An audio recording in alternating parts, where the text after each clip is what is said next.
ఈ సాయంకాల వేళ ఒక మాటను మనము ధ్యానం చేసుకుందాం. ప్రతి మనిషికి బ్లర్ అయిపోయింది సరే ప్రతి మనిషికి ఒక అలవాటు అనేది ఉండదా? తన అలవాటు ప్రకారము తను ప్రతిరోజు కూడా చేసేవి కొన్ని ఉంటాయి. ప్రతి మనిషికి ఉంటాయి. ఆ అలవాటుకు వేరుగా వాడు చేయలేడు అనమాట. ఆ అలవాటుకు వేరుగా చేయలేడు. మనం ఇండియన్స్ మనకి అలవాటు ఏముంటుంది? మ్యాక్సిమం చెప్పాలా, డైలీ చేసే పనుల్లో ఒక అలవాటు, డైలీ వాడుకగా ఏం చేస్తాం? ఎవరు చెప్పారు ఇక్కడ? బ్రష్ చేస్తాం. వెరీ గుడ్, హల్లెలూయా. పొద్దుట లేవగానే మనకు ఒక అలవాటు ఉంటుంది అనమాట ఇండియన్స్కి. ఏంటి అలవాటు అనమాట అది? లేవగానే పళ్ళు శుభ్రం చేసుకున్న తర్వాతే ఏదైనా తాగాలన్నా తినాలన్నా ఒక అలవాటు ఉండదు. కొంతమంది వెస్ట్రన్ కల్చర్ అలవాటు చేసుకుంటారు అనుకో. అలవాటు చేసుకునేవారి గురించి కాదు నేను చెప్పేది, మెజారిటీ పీపుల్ గురించి చెప్తున్నా. హల్లెలూయా. మెజారిటీ పీపుల్కి ఒక అలవాటు ఉండదు. ఏం అలవాటు అనమాట? పళ్ళు తోముకునే అలవాటు. కొన్ని సింహాలు ఉంటాయి, అవి కడుక్కోనుకో వదిలేద్దాం. హల్లెలూయా. సింహాల గురించి కాదు నేను మాట్లాడేది, మనుషుల గురించి అనమాట. హల్లెలూయా. అయితే మనకు ఒక అలవాటు ఉండదు అనమాట. ఈ అలవాటు ఏం చేస్తుందంటే, మరి ఆ రోజు ఆ పని ఆ క్రమంలోనే చేసేటట్లుగా చేస్తుంది అనమాట. అంటే భౌతికంగా మనము చేసే పనులకు ఒక అలవాటు అనేది మనకి ఏమైందనమాట? వాడుకగా అయిపోయింది. వాడుకగా అయిపోయిన తర్వాత దానికి విరుద్ధంగా చేయాలంటే మన మనసు ఏమవుతుంది అనమాట? ఒప్పుకోదు. మన మనసు ఒప్పుకోదు. ఈ భౌతికమైనటువంటి కార్యాలు మనకి ఎలాగైతే వాడుక అయిపోయినాయో, ఆత్మ సంబంధమైన విషయాల్లో మనకి వాడుకోవాలి. ఆత్మ సంబంధమైన విషయాలు మనకి వాడుకోవాలి. ఈ ఆత్మ సంబంధమైన విషయాలు మనకి ఎప్పుడైతే వాడుకవుతుందో, మనను ఎవరు దానికి భిన్నంగా చేయడానికి ప్రయత్నించినా కూడా వాళ్ళ ప్రయత్నము ఎక్కడ కూడా సఫలీకృతం కాదనమాట. హల్లెలూయా. ఎక్కడ కూడా సక్సెస్ అనేది ఉండదు. మనము మన యొక్క స్వభావమునకు విరుద్ధముగా ఈ పని చేయలేం.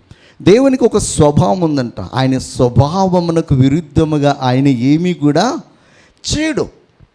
అంటే మనకి వాడుక, మన అలవాటు, మన స్వభావము మరి ఆత్మీయమైనటువంటి సంగతుల విషయాలలో మనము ఎలా అయిపోవాలన్నమాట?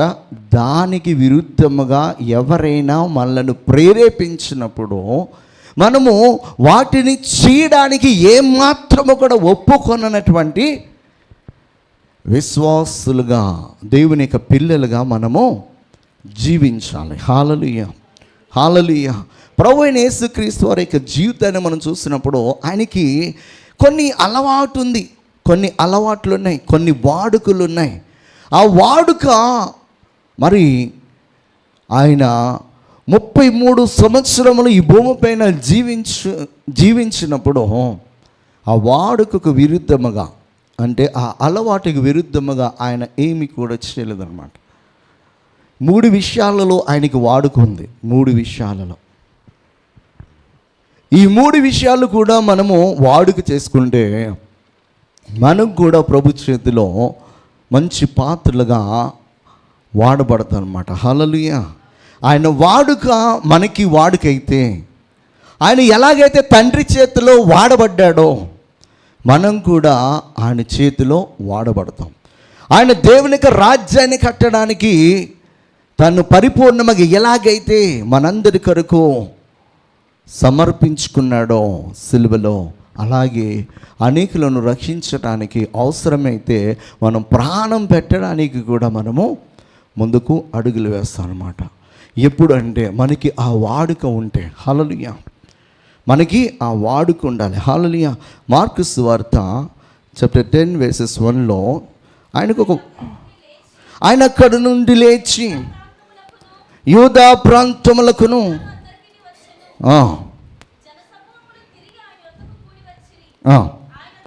జన సమూహములు తిరిగి ఆయన యొద్దకు కూడి వచ్చిరి. ఆయన తన వాడుక చొప్పున వారికి మరలా బోధించుచుండెను. హల్లెలూయా. ఆయన తన వాడుక చొప్పునంట. ఆయన మరి సమయము ఏ సమయమైనా, ఉదయమైనా, మధ్యాహ్నమైనా, సాయంకాలమైనా, రాత్రి అయినా, ఏ సమయమైనా కూడా ఆయనకు ఒక వాడుక ఉందన్నమాట. ఏంటి ఆ వాడుక అంటే, తండ్రి ఏ పని నిమిత్తం పంపించాడో ఆ పని గురించి అనేకులకు బోధించడం, చెప్పడం.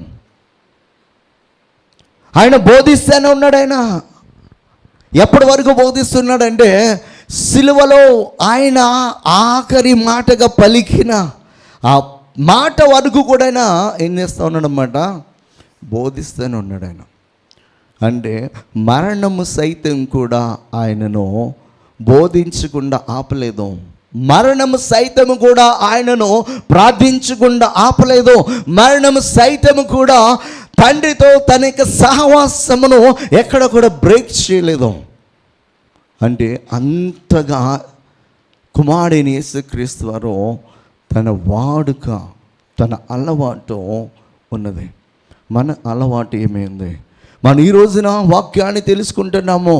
ఆ వాక్యాన్ని తెలుసుకున్నప్పటికీ కూడా మన బంధువులకు, మన స్నేహితులకు, మన యొక్క రక్త సంబంధికులకు, మన తోటి వాడికి ఎలా చెప్పాలా, ఏ విధంగా చెప్తే వీళ్ళని కన్విన్స్ చేయగలనా, ఈ యొక్క ఆత్మను దేవుని కొరకు సంపాదించగలనా అని చెప్పి ఆ మార్గము కొరకు, ఆ యొక్క చిత్తము కొరకు మనము ఏ ఆలోచన చేస్తున్నాం?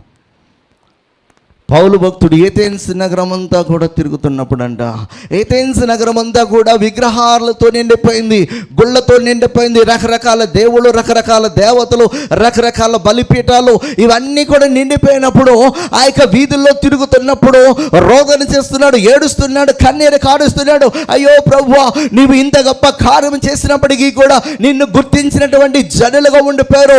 ఈ ప్రాంతం అంతా కూడా నీకెక్కడ కూడా చోటు లేకుండా అయిపోయింది. ఈ ప్రజలకు సువార్త ఎలా ప్రకటించాలని చెప్పి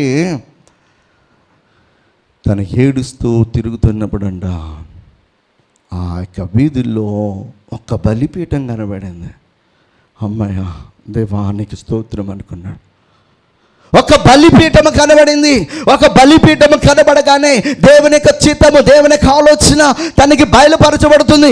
ఎలా ఈ ప్రజలను కన్విన్స్ చేయగలనా, ఎలా ఈ ప్రజలను నీ వైపు త్రిప్పగలనా అనుకుంటున్నప్పుడు నాకు ఈ యొక్క ఆ బలిపీఠమును చూపించావు దేవానికి స్తోత్రాలు అంటారు. ఆ బలిపీఠం మీద దేవుని దేవతల పేర్లు లేవు, తెలియబడినటువంటి దేవుడు. బలిపీఠం ఉందంటే ఖచ్చితంగా వీళ్ళు బలులు అర్పిస్తారు. బలులు అర్పిస్తున్నారంటే ఏదో దేవుని యందు వీరికి విశ్వాసం ఉంది.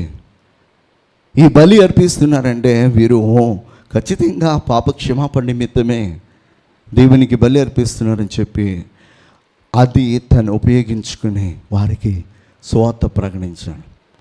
మనము మన యొక్క కొలీగ్స్ కావచ్చు, మన యొక్క స్నేహితులకి కావచ్చు, మన యొక్క మరి కుటుంబ సభ్యులలో, రక్త సంబంధికులలో ఎవరికైనా స్వార్థ ప్రకటించాలంటే అయ్యా ప్రభువా వీరికి ఎలా ప్రకటించాలని చెప్పి దాని గురించి మనం ఆలోచన చేస్తూ ఉంటే ఎలాంటి మట్టి ఊర్లకైనా దేవుడు ఏమిస్తాడో తెలుసా? చక్కటి జ్ఞానాన్ని ఇస్తాడు ఆయన. చక్కటి జ్ఞానాన్ని ఇస్తాడు ఆయన.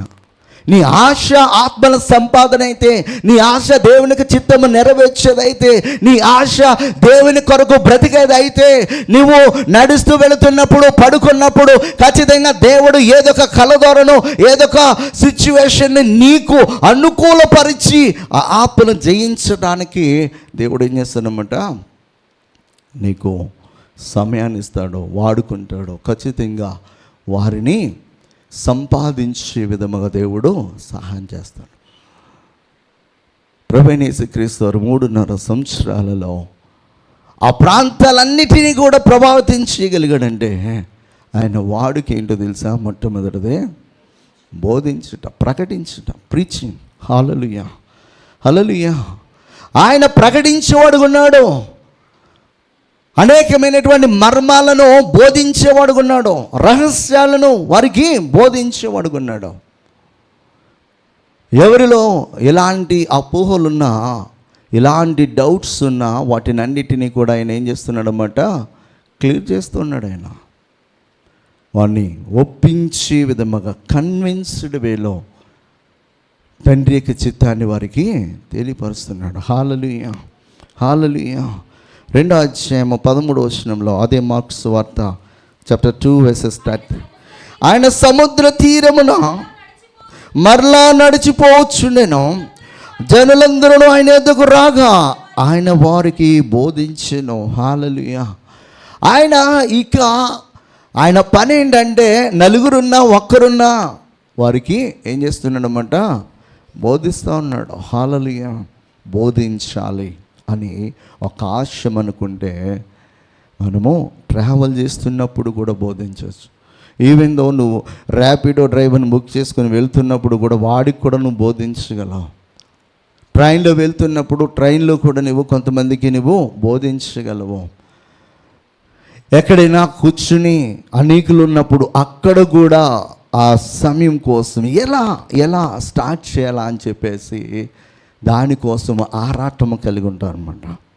అలా మనము మన జీవితంలో ఆరాటము కలిగి ఉంటే, అది మనం వాడుక చేసుకుంటే, ప్రతి ఒక్కరు కూడా, ఒక్కరు కాదు ప్రతి ఒక్కరు కూడా వాడుక చేసుకుంటే, అలవాటుగా మార్చుకుంటే అనేక ఆత్మలకు మనము ప్రతిరోజు కూడా సువార్తను ప్రకటించగలము. హల్లెలూయా, హల్లెలూయా. ఆయన ఎందుకు ఆ వాడుక చేసుకున్నాడంటే, తండ్రి తన భుజముల మీద ఏముంచాడన్నమాట, రాజ్యభారము. ప్రజలందరూ కూడా అనుకుంటున్నారు ఏమనంటే, ఈ భూమిపైనటువంటి రాజ్యాలే సుస్థిరము, ఈ రాజ్యాలే నిత్యము అనుకుంటున్నారు. ఈ రాజ్యాలు ఎప్పటికైనా కూడా ఏమైపోతాయి అనమాట, లేకుండా పోతాయి. ఇప్పుడు వరకు మనం చరిత్రలో చూస్తే 100 సంవత్సరాలు ఏలినటువంటి ప్రభుత్వాలన్నీ కూడా ఏమైపోయినాయన్నమాట, ఇప్పుడు కనుమరుగైపోయినాయి, లేకుండా పోయినాయి. భూమిపైన భౌతికంగా కనిపించే రాజ్యాలన్నీ కూడా అంతమైపోతాయి. కంటికి కనిపించినటువంటి రాజ్యము ఒకటి ఉంది. ఆ రాజ్యములో అందరినీ ప్రవేశపెట్టాలని, ఆ రాజ్యమును గురించినటువంటి మర్మములను తెలియపరచాలని, ఆ రాజ్యములో ఎలా ప్రవేశించాలో, ఆ మార్గం ఏంటో, ఆ సత్యం ఏంటో, ఆ జీవమేంటో తెలియపరచడానికి ఆయన ఈ లోకానికి పంపబడ్డాడు. దానిని ఆయన బోధిస్తూ ఉన్నాడు. I'm the way, I'm the truth and the life. నేనే మార్గము, నేనే సత్యము, నేనే జీవము, నా ద్వారా తప్ప ఎవడు కూడా నా తండ్రి యొద్దకు చేరడు. ఈ సత్యాన్ని ఆయన ప్రకటించడానికి ఈ లోకానికి వచ్చాడు. అదే ఆయన బోధిస్తూ ఉన్నాడు. ఆయన బోధలో అదే ఉంది, ఆయన మాటలో అదే ఉంది. ఆయన ప్రకటించే ప్రతి ప్రకటనలో అదే ఉంది. లూకాసు సువార్తలో చెప్తాడు 8వ అధ్యాయం 1వ వచనం, వెంటనే ఆయన దేవుని రాజ్య సువార్తను తెలుపుచు ప్రకటించుచు ప్రతి పట్టణములోను ప్రతి గ్రామములోను సంచారము చేయుచుండగా, దేవునికి స్తోత్రం. ప్రతి గ్రామములో ప్రతి పట్టణములో ఆయన ఏం చేస్తున్నాడన్నమాట, రాజ్య సువార్తను ప్రకటించుచున్నాడు. ఆయన చూడండి, ఆయన రాజ్య సువార్తను ఆయనే ప్రకటిస్తూ ఉన్నాడు. హల్లెలూయా. ఈరోజున ప్రకటించే వారముగా మనం ఉన్నప్పటికీ కూడా మనలో ఉండి ఆయన చేస్తున్నాడు ఈ కార్యాలన్నీ. హల్లెలూయా. ఆయనే ఈరోజు వరకు కూడా ఆ యొక్క రాజ్య సువార్తను ప్రతి ఒక్కరికి ఆయా తరాలలో, ఆయా కాలాలలో, ఆయా ప్రదేశాలలో ఆయన ఏం చేస్తున్నాడు అన్నమాట, ఆ సువార్తను ప్రకటిస్తున్నాడు. అసలు ఆ సువార్త మనం తెలుసుకుంటే అది 4వ అధ్యాయంలో లూకాసు సువార్త 18వ వచనం, ప్రభు ఆత్మ నా మీద ఉన్నది, బీదలకు సువార్త ప్రకటించుటకు ఆయన నన్ను అభిషేకించను, చెరలో ఉన్న వారికి విడుదలను, గుడ్డి వారికి చూపును కలుగునని ప్రకటించుటకును, నలిగిన వారిని విడిపించుటకును, ప్రభు హితవత్సరము ప్రకటించుటకును ఆయన నన్ను పంపి ఉన్నాడు. దేవునికి స్తోత్రం. హల్లెలూయా. ఇక్కడ దేనికి వాక్యము చెప్తుంది, ఆ రాజ్య సువార్త ఏంటో తెలుసా, నలిగిన వారిని విడిపించడానికి, చీకటిలో ఉన్నటువంటి జనులను ఆశ్చర్యకరమైన తన వెలుగులోనికి నడిపించడానికి, బంధింపబడిన విడిపించడానికి, ఇదిగో రోగులను స్వస్థపరచడానికి, ప్రతి వ్యాధి నుంచి విడిపించడానికి, ప్రత్యేక దురాత్మల సమూహాన్ని నుంచి విడిపించడానికి, ప్రత్యేక బంధకాల నుంచి విడిపించడానికి ఇదే ఆ సువార్త. ఇదిగో ఈ సువార్త ఎక్కడైతే ప్రకటింపబడుతుందో అక్కడ విడుదల కలుగుతుంది. ఈ సువార్త ఎక్కడైతే ప్రకటింపబడుతుందో అక్కడ వెలుగు కలుగుతుంది. ఈ సువార్త ఎక్కడైతే ప్రకటింపబడుతుందో అక్కడ స్వస్థత కలుగుతుంది. అది చేయడానికే ఆయన వచ్చాడు. దాన్ని అడ్డుకునేది ఎవరో తెలుసా? వాయుమండల సంబంధి వాడి యొక్క సమూహము, వాడి ఆపచేత నింపబడిన వారే అడ్డుకుంటారు. ఎవరు వాడిని స్వస్థపరుస్తానంటే వద్దంటారు, ఎవరు వాడిని విడిపిస్తానంటే వద్దంటారు, ఎవరు అనరు. ఎవరు వద్దంటారంటే ఈ ఆపచేత నింపబడి, ఈ ఆపచేత ప్రేరేపింపబడి ఎందరైతే నడుస్తారో వీరే వాడిని అడ్డుకుంటారు. దురాత్మ చేత నింపబడిన వారు యేసుక్రీస్తుని చూస్తుంటున్నారు, యేసు నాతో మీకేమి పని, నాతో నీకేమి పని, అసలు మీ మనలో ఎవరు ప్రకటించమంటున్నారు, ఎవరు రమ్మన్నారు ఇక్కడికి అని అంటున్నారంటే వారిలో ఎవరున్నారన్నమాట? ఇలాంటి స్థానాల్లో చాలా ఉన్నాయి వారిలో. డైరెక్ట్గా అంటే వాళ్ళు ఒప్పుకోరన్నమాట, కానీ ఖచ్చితంగా ఎవరున్నారన్నమాట? ఇలాంటి సేనాదయాలు చాలా ఉన్నాయి వారిలో. ఇలాంటి సేనాదయాలు ఉండబట్టే వారు అడ్డగిస్తూ ఉన్నారు. వారికి మేలు చేయడానికి వస్తున్నటువంటి, వారిని స్వస్థపరచడానికి వస్తున్నటువంటి, వారిని విడిపించడానికి వస్తున్నటువంటి ఆ రక్షణ సువార్తను, ఆ రాజ్య సువార్తను, దేవుని ఉన్నతమైనటువంటి ప్రేమను వారు ఏం చేస్తున్నారన్నమాట? నిరాకరిస్తూ ఉన్నారు. హల్లెలూయా. కొలస్సీలకు రాస్తూ 1:13 చెప్తున్నాడు, ఆయన మనలను అంధకార సంబంధమైన అధికారముల నుండి విడుదల చేసి తాను ప్రేమించిన తన కుమారుని యొక్క రాజ్య నివాసులనుగా చేసెను. దేవునికి స్తోత్రం. ఇక్కడ అంటున్నాడు మనలను ఎక్కడి నుంచి అంట? అంధకార సంబంధమైన అధికారములు. అంటే దేవునికి సువార్త ప్రకటింపబడనంత వరకు, యేసుక్రీస్తు లోకానికి రానంత వరకు కూడా ప్రజలు దేన్నైతే విశ్వసిస్తూ, దేన్నైతే ఆరాధిస్తూ, దేన్నైతే దైవములుగా నమ్ముచున్నారో అలాంటి అంధకారంలో నుంచి, అలాంటి బంధకాల్లో నుంచి దేవుడు విడిపించి తన రాజ్య నివాసులుగా, తన రాజ్యానికి వారసులుగా, వెలుగు సంబంధులుగా ఆయన చేసుకోవడానికి ఈ లోకానికి వచ్చాడు. అదే ఆయన ప్రకటిస్తూ ఉన్నాడు.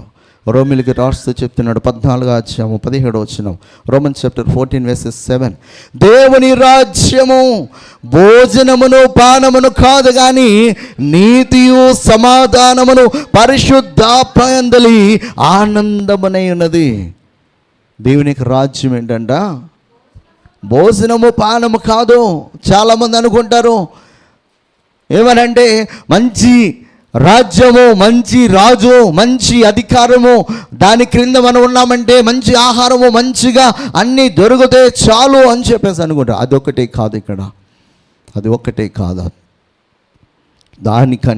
దానికంటే చాలా ఉన్నతమైనది నీతి, సమాధానము, పరిశుద్ధాత్మయందలి ఆనందం అన్నమాట. హల్లెలూయా. ఆత్మను పొందుకుంటే మనం ప్రతిరోజు ఆనందించగలము, ఏమున్నా లేకపోయినా, పరిస్థితులు ఎలా మారిపోయినా, ఎలాంటి నిందలు, ఎలాంటి అవమానాలు, ఎలాంటి ఇరుకులు, ఎలాంటి అనారోగ్య పరిస్థితులు మన చుట్టుముట్టేసినా కూడా దేవుని యొక్క ఆత్మ మనల్ని ఏం చేస్తో తెలుసా? కృంగిపోనికోకుండా మనను ఆనందింపజేస్తుంది, ఆత్మలో ఆనందింపజేస్తుంది. దేవుని యొక్క రాజ్యము ఏంటంటే పరిశుద్ధాత్మయందలి ఆనందం. ఆ పరిశుద్ధాత్మయందలి ఆనందమును వారికి ఇవ్వడానికి వారిని మేడగదిలో అన్ని రోజులు ప్రభువైన యేసుక్రీస్తు వారు ఆ ఆదరణకర్త కొరకు కనిపెట్టే విధముగా దేవుడు వారిని ఏం చేస్తాడన్నమాట? నడిపించాడు. ఆ ఒలీవల వనము కొండ అనబడినటువంటి ఆ ప్రాంతం నుంచి వారు డైరెక్ట్గా యెరూషలేములో ఉన్నటువంటి ఆ మేడ గదిలోనికి వెళ్ళి 10 రోజులు దేవుడు వారితో చెప్పినట్లుగా ఆ ఆత్మను పొందుకోవడం, ఆ శక్తిని పొందుకోవడానికి దేవుడు ఏం చేస్తున్నమాట, స్తుతిస్తూ ఆరాధిస్తూ ప్రార్థన చేస్తూ గడిపేస్తారు. వారు 10 రోజులు వారు దేని కొరకు వారు కనిపెట్టారంటే ఆత్మయందలి ఆనందం. ఆ ఆత్మ రాగానే వారి సంతోషానికి అవధులు లేకుండా పోయింది. వారు ఎంత శక్తిని పొందుకున్నారంటే 10 రోజులు వారు నిద్ర ఆహారాలు మానివేసినటువంటి విశ్వాసులుగా ఉన్నటువంటి వారు ఆ 10వ రోజున శక్తితో నింపబడి దేవుని ఆత్మయందు ఆనందిస్తున్నారు. ఈ రోజున మనము దేవుని ఆత్మయందు ఆనందించాలి. ఈ రాజ్యంలో ఆ ఆత్మ మనలను ఆనందింపజేస్తాడు. ఆత్మ మనలను కృంగిపోకుండా ప్రతి విషయంలో కూడా మనలను ఓదారుస్తూ ఉంటాడు ఆయన. హల్లెలూయా. కొరింథీయులకు రాస్తూ చెప్తాడన్నమాట. మొదటి కొరింథీయులకు రాస్తూ 1 Corinthians chapter 4:20, దేవుని రాజ్యము మాటలతో కాదుగా శక్తితోనే ఉన్నది. దేవుని రాజ్యము మాటలతో కాదు, శక్తి. పరిశుద్ధాత్మ యందలి ఆనందము, పరిశుద్ధాత్మ యందలి శక్తి. దేవుడు మనకు ఇలాంటి ఆత్మను, ఎలాంటి శక్తిని ఇచ్చాడంటే ఇంద్రియ నిగ్రహము కలిగినటువంటి ఆత్మను, శక్తియు ఇంద్రియ నిగ్రహము కలిగినటువంటి ఆత్మనే మనకి ఇచ్చాడు. హల్లెలూయా.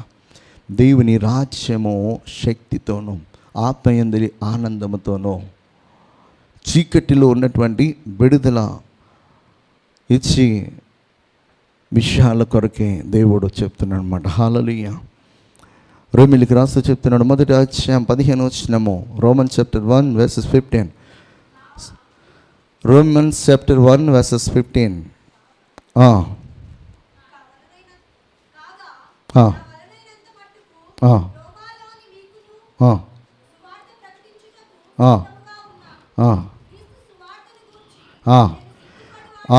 క్రీస్తు సువార్తను గూర్చి నేను సిగ్గుపడేవాడను కాను. ఏలయనగా నమ్ము ప్రతివానికి, మొదట యూదునికి గ్రీసు దేశస్థునికి కూడా రక్షణ కలుగు చేయటకే అది దేవుని శక్తి అది దేవుని శక్తి అన్నమాట. సువార్త ఎందుకు ప్రకటింపబడుతుందంటే సువార్తను గురించి ఆయన అంత వారి ఖండితముగా వారికి ఎందుకు ఆజ్ఞాపించాడంటే ఆ శక్తి చేత నింపబడాలని, ఆ ఆత్మయందలి ఆనందము ప్రతి ఒక్కరికి ఇవ్వాలని, ప్రతి ఒక్కరిని కూడా చీకటిలోంచి బయటికి విడుదల చేయాలని, ప్రతి ఒక్కరిని కూడా తన మాట ద్వారా వారిని స్వస్థపరచాలి. దేనికి వాక్యము వలన ఏం చేస్తుంది అనమాట, స్వస్థపరుస్తుంది. దేనికి వాక్యం వలన విడిపిస్తుంది. దేనికి వాక్యము వలన ఆనందింపజేస్తుంది. దేవునికి వాక్యము గొప్ప శక్తిని మనకి ఇస్తుంది అనమాట. హల్లెలూయా. 1 Corinthians chapter 2:4-5 చదివినట్లయితే, మీ విశ్వాసము మనుషుల జ్ఞానమును ఆధారము చేసుకొనక దేవుని శక్తిని ఆధారము చేసుకొని ఉండవలనని నేను మాట్లాడినను స్వార్థ ప్రకటించినను పరిశుద్ధాత్మయు శక్తియు కనపరచు. హల్లెలూయా. ఇక్కడ చెప్తున్నాడు ఏమనంటే, మీ విశ్వాసము మనుషుల జ్ఞానమును ఆధారము చేసుకొనక దేవుని శక్తిని ఆధారము చేసుకొని ఉండవలనని నేను మాట్లాడినను సువార్త ప్రకటించినను. జ్ఞానయుక్తమైన తీయని మాటలను వినియోగింపక పరిశుద్ధాత్మయు దేవుని శక్తియు కనుపరచు దృష్టాంతములనే వినియోగించుదని అంటున్నాడు. హల్లెలూయా. దేవుని సువార్త మనకెందుకు ప్రకటింపబడుతుందంటే మనలను అంధకార సంబంధమైన వారిగా ఆయన చూడాలనుకోవట్లేదు. అంధకారంలో నుంచి మనను తన యొక్క వెలుగులోనికి నడిపించడానికి ప్రకటింపబడుతుంది. మనము ఈ లోకంలో పాపము చేసినటువంటి వారమే, రోగముల చేత పీడింపబడుతున్నటువంటి మనలను తన వాక్కు చేత మనలను స్వస్థపరచాలని చూస్తున్నాడు. ఎన్నో ఏండ్ల నుంచి రోగము చేత బాధపడుతూ మంచానికి పరిమితమైపోయినటువంటి వ్యక్తిని దేవుడు మొట్టమొదటిగా పలికినటువంటి మాట ఏంటో తెలుసా? నీ పాపములు క్షమింపబడినవి.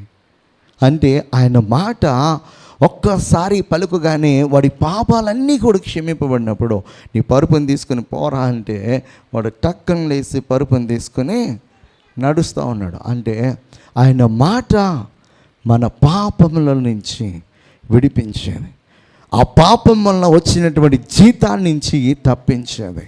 అంటే మరణాన్ని నుంచి తప్పించేది, ఆ రోగముల నుంచి తప్పించేది.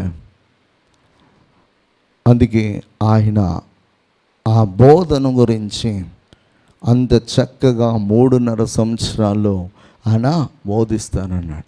తనకి శిష్యులకు ఆయన బోధించమని చెప్పాడు. ఆయన బోధించమనే చెప్పాడు. ఆయన మత్తయి సువార్త 8వ అధ్యాయంలో మనం 18 చదివినట్లయితే, మాథ్యూ చాప్టర్ 28:18, అయితే యేసు వారి యొద్దకు వచ్చి, పరలోకమందును భూమి మీదను నాకు సర్వాధికారం ఇయ్యబడి ఉన్నది, కాబట్టి మీరు వెళ్ళి సమస్త జనులను శిష్యులుగా చేయండి, తండ్రి యొక్కయు కుమారుని యొక్కయు పరిశుద్ధాత్మ యొక్క నామముల వారికి బాప్తిసం ఇచ్చుచు నేను మీకు ఏ ఏ సంగతులను ఆజ్ఞాపించుతునో వాటినన్నింటినీ గైకొనవలె వారికి బోధించుడి.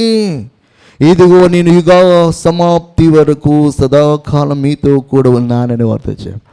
నేను ఏ సంగతులు మీకు బోధించానో, ఏ సంగతులు మేము బోధించానో ఆ సంగతులను ఆయన ఏం చేయమంటున్నాడు అన్నమాట? బోధించమని చెప్తున్నాడు.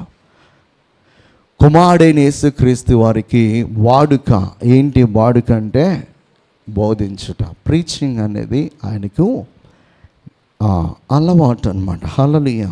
రెండవ వాడుక మనం చూసినప్పుడు, టైం లేదు కనుక త్వరగా వెళ్ళిపోదాం. లూకా సువార్త 22వ అధ్యాయము 40వ వచనము. లూకా చాప్టర్ 22. ఆయన వారితో, మీరు శోధనలో ప్రవేశింపకుండానట్లు ప్రార్థన చేయడని చెప్పి వారి యొద్ద నుండి రాత్రి దూరం వెళ్ళి మోకాళ్ళుని, తండ్రి ఈ గిన్నె నా యొద్ద నుండి తొలగించడం నీ చిత్తము అయితే తొలగించుము, అయినను నా ఇష్ట ప్రకారము కాదు నీ చిత్త సిద్ధించునుగా కానీ ప్రార్థించను. హల్లెలూయా అని చెప్తున్నాడు అన్నమాట. ఏమనంటే, మీ శోధనలో తన వాడుకు చొప్పున, హల్లెలూయా, తన వాడుకు చొప్పున ఒలీవ కొండకు వెళ్ళగా, 39 నుంచి చదివితే మనకు అర్థమవుతుంది. హల్లెలూయా. 40 నుంచి చెప్పా. ఏంటబ్బా వాడుక కనపడలేదని చెప్పి చూస్తున్నాను నేను. దేవుని స్తోత్రం. ఆయన ఏంటంట, తన వాడుకు చొప్పున ఎక్కడికి వెళ్తూ ఉన్నాడు? ఆయన ఒలీవల కొండకు వెళ్ళగా శిష్యులు ఆయనను వెంబడించి వెళ్ళారంట. ఆయన వాడికి ఏమైందనమాట? ఒంటరిగా ఒలీవల కొండకు వెళ్ళి ఆయన ప్రతి రాత్రి కూడా ప్రార్థించేవాడుకున్నాడు. ప్రతి రాత్రి కూడా కన్నీరు కార్చుచూ ఆయన రోదన చేస్తూ ఉన్నాడు. తెల్లారి ఆయన బోధించే ప్రతి బోధలోనూ, చేసే ప్రతి అద్భుతాల్లోనూ, చేసే ప్రతి స్వస్థతలోనూ తండ్రి యొక్క చిత్తము, తండ్రి యొక్క సహాయము, తండ్రి యొక్క తోడు తనకి రావాలని చెప్పేసి రాత్రంతా కూడా ఆయన ఏం చేస్తూ ఉండేవాడు అనమాట? ప్రార్థిస్తూ ఉండేవాడు. మన ప్రార్థన ఎక్కువ సమయము చేస్తూ ఉంటే దేవునికి సహాయం అందిదిగా మనకి అందుతుంది అనమాట.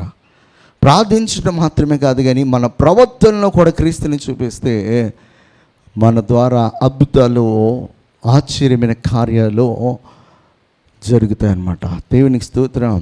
హల్లెలూయా, హల్లెలూయా. మనలను ఆయన ఎలా చూడాలనుకుంటున్నాడంటే, ఆయన ఎలాగైతే బోధించేవాడుకున్నాడో, ఆయన ఎలాగైతే అనేకులకు సోత ప్రకటించేవాడుకున్నాడో, మనం కూడా అలా ప్రకటించేవాడుగా ఉండాలి. మనం కూడా బోధించేవాడుగా ఉండాలి. మనము ప్రకటించడం అనేది అందరూ చేస్తారు. బోధించడం అంటే అనేకమైన సంగతులు మనం నేర్చుకుంటేనే బోధించగలము. అర్థమైందా? ప్రీచింగ్ అనేది జస్ట్ మనం స్వాత ప్రకటించాలంటే ప్రతి ఒక్కరూ చేయొచ్చు. సమరిటన్ ఉమెన్ ఏం చేసింది? బోధించిందా, ప్రకటించిందా? అంతే. బోధించాలంటే మనము ఆ బోధకుని పాదాల యొద్ద గడిపే వారముగా ఉండాలి. ఆయన యొద్ద మనం గడిపితేనే ఆయన అనేకమైన రహస్యమైన సంగతులు ఆయన మనకు బోధిస్తాడు.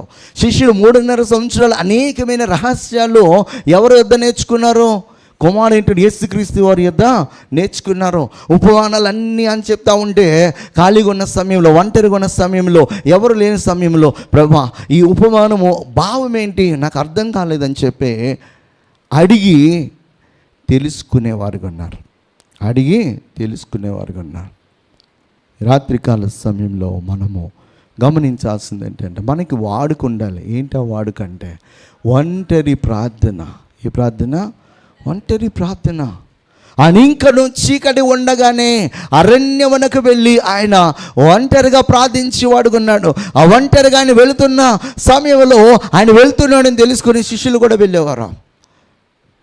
కొన్ని సందర్భాలలో అంటే ఆయనకు అలవాటు ఏంటనమాట, ఒంటరి ప్రార్థన, వాడుకది. హెబ్రీయులకు రాస్తూ చెప్తాడు 5:7 హెబ్రీ చాప్టర్ 5:7 శరీరధారి అయిన దినములలో మహారోదనముతోనూ కన్నీళ్లతోనూ తన మరణము నుండి రక్షించగలవానికి ప్రార్థనలను యాచనలను సమర్పించి భయభక్తులు కలిగి ఉన్నందున ఆయన అంగీకరింపబడెను. దేవునికి స్తోత్రం, హల్లెలూయా. ఆయన శరీరధారి అన్న దినాలలో ఆయన ఏం చేస్తాడనమాట, మహారోదనతో కుమారుడేయండి, పాపం లేనివాడేయండి, పరిశుద్ధాత్మ శక్తి చేత శరీరమును ధరించి ఈ భూమిపైకి వచ్చినటువంటి ఆయనే రోదనతో కన్నీళ్లతో యాచనలు చేస్తే మరి మనం ఇంకేం చేయాలి? మనం ఇంకా ఎక్కువ చేయాలి, ఇంకా ఎక్కువ కన్నీరు కార్చాలి, ఇంకా ఎక్కువ రోదన చేయాలి, ఇంకా ఎక్కువ సమయము మనము ఆయనతో గడపాలి. అప్పుడే మనకి ఆ శక్తి అనుగ్రహించబడుతుంది. అప్పుడే ఆ ఆత్మను మనం పొందుకోగలం. అప్పుడే మనము ఆ ఆత్మశక్తి ద్వారా అనేకమైనటువంటి సూచక్రియలను, అద్భుత కార్యములను మనము చేయగలము. మనలో ఉండి ఆ పరిశుద్ధాత్మ దేవుడు చేస్తుంటాడు అన్నమాట. హల్లెలూయా. దేనికి ఆ వాక్యం ఏంటంటే మనము గమనించాల్సింది ఏంటంటే మనకి వాడుకుండాలి. ఏంటి ఆ వాడుక అంటే ప్రార్థించే వాడుక. ఏ సమయమైనా కూడా ఇదిగో మనం ప్రార్థన చేయడానికి వెళ్దామంటే నువ్వు త్వరపడి వచ్చే విధముగా వాడుకుండాలి. అంతేగాని ఈరోజుకి నేను రాలేనులే అని చెప్పి మనకి సమయం ఉన్నా కూడా రాకోకుండా స్నేహితులతోనో లేకపోతే లోకానుసారమైనటువంటి సంతోషంతో అలాంటి జనుల మధ్య గడపడానికి మనము సమయాన్ని ఇవ్వకూడదు. మనం ఎవరికి ఇవ్వాలన్నమాట? దేవునికి ఇవ్వాలి. ఒంటరి ప్రార్థన, నీ కుటుంబంలో ప్రార్థన, నీ సంఘంలో ప్రార్థన వాడుకైపోవాలి. నీకు అది వాడుకైపోవాలి. ఎవరైనా నీ ఇంటికి వచ్చి చూసినప్పుడు ఇదిగో ఈ సమయంలో ఆమె ఇంట్లో ఉండదు, ఈ సమయంలో ఆమెకు ఒక వాడుక. ఆమె ఎక్కడ ఉంటుందంటే దేవుని మందిరంలో ఉంటుంది, దేవునితో సహవాసంలో ఉంటుంది, దేవుని సన్నిధిలో రోదన చేసే గుంపులో ఉండదని చెప్పేసి ఒక వాడుక మనకి రావాలి, అలవాటు మనకి రావాలి. అప్పుడే మన జీవితాలలో గొప్ప కార్యాలు జరుగుతాయి. మన వాడుక ఏమి ఉండాలంటే బోధించటవ్వాలి, ప్రకటించటవ్వాలి, ప్రార్థించటవ్వాలి. మన వాడుక ఏమవ్వాలంటే దేవుని మందిరములో గడిపే వాడుక కలిగి ఉండాలి. మూడోది ఏంటనమాట, దేవుని మందిరము సమయంలో నీవు ఎక్కడ ఉండాలంటే మందిరంలోనే నిన్న ఒక రోజున ఏసన్న గారి గురించి సాక్ష్యం వింటా ఉన్నాను. ఏసన్న గురించి సాక్ష్యం వింటున్నప్పుడు నాకైతే భలే బాధ వేసింది. నిజంగా ఇలాంటి సమర్పణ ఉన్నది కనుకనే అన్ని కోట్ల మందికి స్వాత ప్రకటించాడా అనిపిస్తుంది. ఆయన సువార్త ప్రకటించడానికి వెళ్తున్నప్పుడు అనుకోని రీతిలో యాక్సిడెంట్ అయ్యి కాలు ఇరిగిపోయిందంట. ఆయన వెళ్ళాలి, అక్కడ సువార్త ప్రకటించాలి. విరిగిపోయిన కాలు అంటే ఇలా మడత పెట్టుకుని ఆయన ప్రయాణం చేస్తూ ఉన్నాడంట. ఈ విషయము మరి ఆయనతో పాటు ఆయన యొక్క సహోదరులు ఉన్నటువంటి రమేష్ అన్నకి, అలాగే వెస్లీ గారికి, వీళ్ళందరి ప్రదీప్ పాల్ గారికి, వీళ్ళందరికీ తెలిసినప్పుడు మరి ఆయన ప్రయాణమే వెళ్తున్నప్పుడు మార్గంలో ఒక చోట ఆయన వస్తాడని చెప్పేసి ఆయనను కలుసుకోవడానికి రమేష్ అన్న అక్కడ ఎదురు చూస్తూ ఉన్నాడంట. ఎదురు చూస్తూ ఉంటే దూరాన్ని నుంచి కారులో వస్తున్నప్పుడే యేసన్న గారు చూసి, ఈడేంటి ఎక్కడున్నాడు ఈ సమయంలో, ఈడేంటి ఈ సమయంలో ఇక్కడున్నాడు అని చెప్పి ఆయన కారు ఆపేసరికి, ఎరా నువ్వు ఇక్కడ ఏం చేస్తున్నారు అని చెప్పేసి అడిగాడంట ఆయన. నువ్వేం చేస్తున్నారు ఇక్కడ అంటే, అన్నా అది కదన్నా, నీకు బ్రేక్ఫాస్ట్ తీసుకొచ్చాను. నాకు బ్రేక్ఫాస్ట్ తీసుకుని వచ్చే సమయం ఇది. నువ్వు ఎక్కడుండాలి ఈ రోజున, ఆదివారమో ఎక్కడుండాలి, దేవుని మందిరంలో ఉండాలి, ఎక్కడుండాలి, దేవుని పరిచయలో ఉండాలి. దేవుని పరిచయలో ఉండాల్సినటువంటి నీవు ఆ సమయాన్ని అక్కడ ఉండకోకుండా నాకు బ్రేక్ఫాస్ట్ తీసుకురావడానికి ఎందుకు వచ్చామని చెప్పేసి ఆయన పైన గసురుకున్నాడు. ఆయన ఉద్దేశం ఏంటి, ఆయన పాపం యాక్సిడెంట్ అయ్యి కాలు ఇరిగి వెళ్తున్నాడు, ఎలాగున్నాడో అని చెప్పి చూడాలని వచ్చాను. ఎలాగున్నాడో చూడాలని వచ్చినప్పుడు ఆయన ఏమంటున్నాడంటే, ఈ సమయం నువ్వు ఎక్కడుండాలి, నీకు దేవుడు ఏ పని అప్పగించాడో ఆ పని చేస్తూ అక్కడ ఉండాలి, కానీ నాకు పరిచర్య చేయడానికి నేను ఎవడు రమ్మన్నాడు అని చెప్పేసి అంటే, అన్న అది కాదన్న, యాక్సిడెంట్ అయిందండి, అది కాలు, అవన్నీ నీకు ఎందుకు, కానీ నువ్వు పోరా, నీ పని చేసుకోవడానికి నువ్వు వెళ్ళు. అది కదన్నా, నీతో నేను వస్తాను. వద్దు వద్దు. ఆ వ్యక్తి అలాగే ఏడ్చుకుంటూ వెళ్ళిపోయాడంట. ఈయన రాజమండ్రి వెస్లీ గారి దగ్గరికి వెళ్ళి ఆయన అడుగుతున్నాడంట, ఒరే నీకు ఒకసారి కార్డ్లెస్ మైక్ కొనిచ్చాను కదా, ఆ మైక్కి అంటే ఆయన ఉద్దేశం ఏంటి, ఇలా నిలబడి సువార్త ప్రకటించడానికి కొంచెం ఇబ్బందికరము, ఆ కార్డ్లెస్ మైక్ ఇస్తే నేను ఎక్కడుండేనా, కారులో ఉండేనా, అలాగే కూర్చొని రాకోకుండా సువార్త ప్రకటించడానికి అని సిద్ధపడిపోయాడు. దేవుని మందిరంలో ఉండటానికి సిద్ధపడిపోయాడు.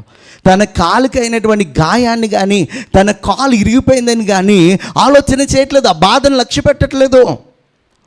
దేవుని పరిచర్య, దేవుని మందిరంలో ఉండాలి. నేను ఎక్కడ ఉండాలి ఈ సమయం అంటే, దేవుని మందిరంలో, దేవుని పనిలో నేను ఉండాలి. దేవుడు నాకు అప్పగించిన పని నేను చేయాలి. దానికి మించి నా శరీరానికి వచ్చే బాధ ఏది కూడా నన్ను అంతగా బాధ పెట్టదు అని చెప్పేసి ఆయన ఏం చేయడనమాట. ఆయన జీవితంలో ఆయన ఏదైతే చేశాడో దానినే స్టాండర్స్గా పెట్టాడనమాట. నీవు నాకు ఇచ్చే మహిమ ఎదుట ఇవి ఎన్నతగినవి కావే, ఇవి ఇలాంటి యాక్సిడెంట్స్, ఇలాంటి కాలు ఇరిగిపోవటాలు, ఇలాంటి అవమానాలు, ఇలాంటి నిందలు, ఇలాంటి బాధలు ఏవి కూడా ఎన్నతగినవి కాదు. ఇదిగో ఈ బాధలను ఇదిగో నేను లక్ష్య పెడితే అస్సలైనటువంటి మహిమను నేను పొందుకోలేను అని చెప్పి ఆయన అంతిదిగా దేవుని సన్నిధిలో ఉండటానికి, దేవుని పనిలో ఉండటానికి, దేవునికి చిత్తాన్ని నెరవేర్చడానికి అంత ప్రాకులాడాడు. నీ కుటుంబంలో, నీ ఒంటిలో ఎలాంటి సమస్య ఉన్నా కూడా రేపు సండే అంటే ఎలా ఆయన సన్నిధిలో ఉండాలా, ఎలా గడపాలా, ఎలా దేవునికి చిత్తాన్ని నెరవేర్చాలా, ఎలా ఇదిగో ఈ సువార్త ప్రకటించుదారు కొన్ని ఆత్మలను బలపరచాలని చెప్పేసి మనకి ఆ బాధ రావాలి. కొన్ని సందర్భాల్లో శనివారము, శుక్రవారం, థర్స్డే నైట్ ఏదో కొన్ని సమస్యలు వస్తూ ఉంటాయి, ఏదో ఒక ఇబ్బంది కలుగుతూ ఉంటాయి. ఆ సమయంలో ఏడుస్తాను.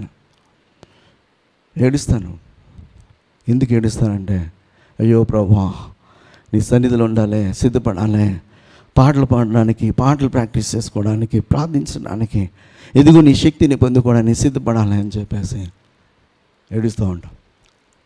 దేవుని సన్నిధికి రావడానికి మనం సిద్ధపడాలి.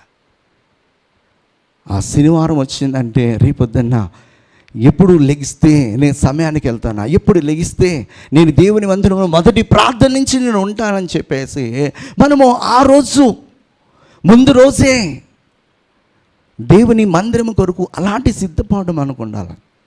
అంతేగాని ఎప్పుడు వెళ్ళేదే కదా, ఎప్పుడు చేసేదే కదా, వెళ్దాంలే ఏముంది, ప్రార్థన అయిపోయిన తర్వాత వెళ్దాం, పాటలు అయిపోయిన తర్వాత వెళ్దాం, ఆరాధన అయిపోయిన తర్వాత వెళ్తే ఇంకా మంచిదే కదా. ఒక 40 నిమిషాలు అలా కూర్చుంటే అయిపోతుంది, తర్వాత చక్కగా భోంచేసి వెళ్ళిపోవచ్చిన ఆలోచన చాలామందికి ఉంటుంది. యేసుక్రీస్తుని వెంబడించే వాళ్ళు అనేక గుంపులు ఉన్నాయి. ఆయన అద్భుతాలు చేస్తున్నాడా లేదని పరీక్షించే గుంపు ఒకటి, ఆయన అద్భుతాలు చేస్తే ఆనందించే గుంపు ఒకటి, ఆయన బోధించిన తర్వాత పెట్టే రొట్టెలో తినడానికి వచ్చే గుంపు ఒకటి. అన్ని గుంపులకి ఆయన ఏం చేశాడో తెలుసా? స్వార్థ ప్రకటించాడు ఆయన. ఆ దేవుడు చాలా చాలా గొప్ప. హల్లెలూయా, హల్లెలూయా. మన అలవాటు ఎలా ఉండాలంటే దేవుని సమయం అంటే సమయానికి వచ్చేయాలి. నేను ప్రతి ఆదివారం తొందరపడతాను. నా కోపము, ఫ్రస్ట్రేషన్ ఎక్కడొచ్చేస్తా తెలుసా? బీపీ ఎక్కడెక్కడ రేగిపోతుందో తెలుసా? రాకపోయినప్పుడు కొంతమంది మీద నేను చిరాకు పడిపోతాను మనసులో. కొన్నిసార్లు కనబడదు టైంకి రాకపోతే. 9:30కి సర్వీస్ అంటే 9 గంటలకల్లా ఇక్కడికి వస్తే ప్రశాంతంగా చేసుకోవాలనుకుంటాను నేను పని. కంగారుగా చేసుకోవడం నాకు ఇష్టం ఉండదు. దానికి ఒక ప్లాన్ ఉంటుంది నాకు. ఆ ప్లాన్ ప్రకారం చేసుకుంటాను నేను. ఆ ప్లాన్లో ఖచ్చితంగా నేను ఈ సమయం అనగా ఆ సమయానికి అయిపోతుంది అది. నేను అలా ప్లాన్ చేసుకుంటాను నేను ఏ పనైనా కానీ ఏదో ఒక అబ్స్టాకిల్, ఏదో ఒక ఇబ్బంది, ఏదో ఒక ఇరుకు వస్తూ ఉంటుంది అనమాట. అది కూడా లేకోకుండా ఇంకా ప్రశాంతంగా ఉంటుంది, బాగా చేసుకోవచ్చు అనిపిస్తుంది అనమాట. హల్లెలూయా, హల్లెలూయా.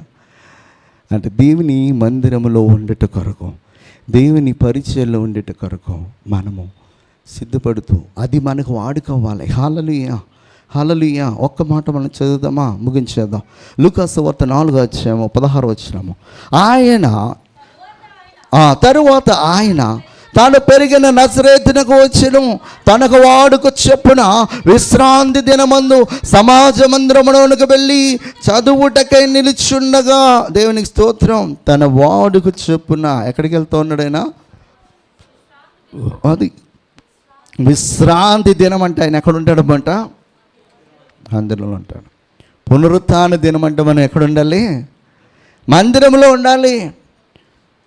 డ్యూటీలో కాదు, మందిరంలోనే ఉండాలి. మందిరంలో ఉండటానికి మనం ప్లాన్ చేసుకోవాలి. అవసరమైతే అంత ముందు ఉన్నటువంటి రోజుల్లో ఓవర్ టైం చేసేసి, లేకపోతే ఎవడైనా సిక్కులు పెడితే ఆ టైంలో నువ్వు వెళ్ళిపోయి చేసేసి నాకు ఆదివారం కావాలని చెప్పేసి అడగాలి. తప్పనిసరి పరిస్థితులు చేయాలి, తప్పదు. కానీ మన సిద్ధపాటు మందిరంలో ఉండుట కొరకి సిద్ధపడాలి. ఎక్కడికైనా ఏ ఊరైనా వెళ్ళినప్పుడు అనుకోని పరిస్థితుల మధ్య అక్కడ పునరుత్థాన కాల సమయంలో సరౌండింగ్ ఏరియాలో ఎక్కడ మందిరం ఉందా, ఎక్కడ సర్వీస్ జరిగేదా ఈ సమయంలో అని చెప్పేసి వెతుక్కొని వెళ్ళి మనము దేవుని ఆరాధించేవాడుకు కలిగి ఉండాలి. అయ్యో ఈ రోజున ప్రాణంలో ఉన్నానే ఎలాగా అని ఒక దిగులు ఉండాలి మనకి. అయ్యో ఈ రోజున ఈ పనిలో ఉన్నానే ఎలాగని ఒక దిగులు ఉండాలి. ఆ పనిలో ఉన్నప్పుడు దేవుని ఆరాధించడానికి అవసరమైతే ఆ రోజుకి ఒక లైవ్ పెట్టుకొని ఆ రోజున దేవుని అలాగే ఆరాధించటము చేయాలి. చెప్పాను కదని చెప్పేసి ప్రతిరోజు లైవ్ పెట్టుకోకుండా. హల్లెలూయా. దేవుడు చెప్పు తీసి కొట్టేస్తాడు. కొంతమంది చేస్తారు ఇలాంటి పనులు. అర్థమైందా? ఎక్కడ భోజనం పెడుతున్నాను కానీ నేను ఇంట్లో ఉండి తింటాను అని చెప్పి నీకు లైవ్ ఇచ్చాను అనుకో, నీ కడుపు నిండిద్దా? నేను పంచమాక్ష ప్రమాణాలతో అన్నీ పెట్టేసి ఇది చికెను, ఇది మటను, ఇది అని చెప్పి నాయనా చూడు నాయనా అని చెప్పేసి అంటే కడుపు నిండదు. లైవ్లో దేవుని మనము ఆరాధించిన ఎప్పుడంటే మనకి అస్సలు స్కోపే లేదు, వెళ్ళలేము, జైల్లో బంధింపబడ్డాము, పనిలో నుంచి మనము బయటికి వెళ్ళలేము అనే వారికి ఏదో కొంత ఊరటనిచ్చేది, అది ఎంతో కొంత ఊరటనిచ్చేది. హల్లెలూయా. మన వాడుక ఎక్కడనమాట? దేవుని మందిరములో మనము కలుసుకునే వారముగా ఉండాలి. హల్లెలూయా. యోహాను సువార్త 18:20 చదివేసి మనం ముగించేద్దాం. ఇంకా సమయం ఆసన్నమైంది, ముగించే. యేసు, నేను బాహాటముగా లోకము ఎదుట మాట్లాడితిని, యూదులందరూ కూడా వచ్చు సమాజ మందిరములలోను దేవాలయములోను ఎల్లప్పుడూ బోధించి తిని, రహస్యముగా నేనేమి మాట్లాడలేదు. ఆయన ఎక్కడున్నాడంట? ఎల్లప్పుడూ సమాజ మందిరములలోను దేవాలయములోను ఎల్లప్పుడూ బోధించేవాడుకున్నాడు. దేవుని స్తోత్రం. ఆయన వాడికి ఏంటో తెలుసా? ఎల్లప్పుడూ ఎక్కడుండేవాడన్నమాట? ఆయన మందిరములో కలుసుకునే సమయము ఉంటే గనుక మందిరములో కలుసుకునే సమయం లేకపోతే సమాజంలో ఉండేవాడు. ఆయన లేని కొరకంటే అనేకులను తండ్రి చిత్తములో నడిపించడానికి, అనేకులకు ఆ బోధ చేయడానికి, అనేకులకు సోత ప్రకటించడానికి ఆయనకు వాడుక. మందిరంలో గడిపే వాడుక, ప్రార్థనలో గడిపే వాడుక, ప్రకటించి గడిపే వాడుక కలిగినాడు. ఈరోజున దేనికి వాక్యం మనము మరి ఎలాంటి వాడుకలు మనం కలిగి ఉన్నాము, ఎలాంటి అలవాట్లు మనం కలిగి ఉన్నాము, మన ఆత్మీయ స్థితిని కాపాడుకోవడానికి, మన ఉన్నతమైన స్థితిలో ఆనందించడానికి, మనము దేవునికి రాజ్య సంబంధులుగా ఉండటానికి మనం కూడా ఇలాంటి వాడుక కలిగి ఉంటే మంచిది. దేవుడి పరిశుద్ధ మాటలు దీవించునుగాక. ఆమేన్. ప్రార్థన చేసుకుందాం. మహాగణుడు